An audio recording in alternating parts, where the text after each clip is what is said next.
With the advent of the 21st century, human impact on the environment has reached an all-time high. Specifically, pollution in major cities in the US and abroad is negatively affecting the air and those who breathe it. I firmly believe that this issue should be addressed and combated with all our power because not only a significant health problem, but also a moral one. As stewards of the earth proclaimed in the Old Testament, it is our God-given responsibility to take care of the precious world we have been given and those who dwell in it. To protect the air that gives us our very life and sustenance, there are many propositions that can be put into place. Here are some statistics on air pollution that give you some perspective on the gravity of the situation. First of all, about 62.7% of the United States population lives in cities. That means that millions of people are exposed to harmful smog produced by factories, vehicles, and power plants.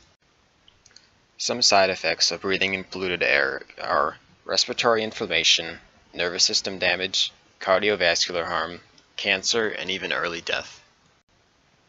Also, some major cities such as Los Angeles are situated on natural basins which make it difficult for polluted air to escape.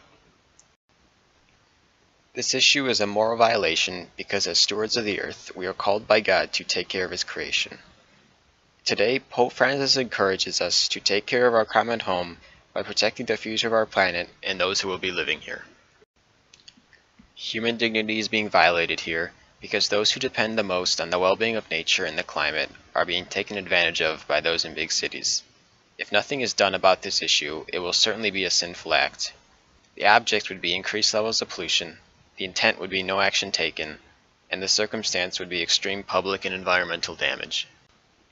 In the New Testament, Jesus preaches to us the kingdom of God here on earth, but this kingdom would be impossible to live in if the air was too toxic to breathe and the environment was destroyed. With this issue, the vices of sloth and greed are most apparent. Greed is apparent because many companies overproduce and use cheaper forms of energy just so they can make more money. Sloth is apparent because many people are too lazy to walk or ride their bike, so they instead drive everywhere. Sloth can be met with temperance as people learn to drive less and to adapt new eco-conscious lifestyles. And greed can be combated with prudence as companies use cleaner forms of energy and produce less pollution.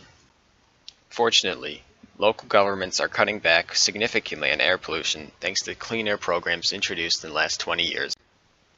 Overall, we should value the health of our neighbors and the well-being of the planet before everything else. It is not too late to put a halt to this issue.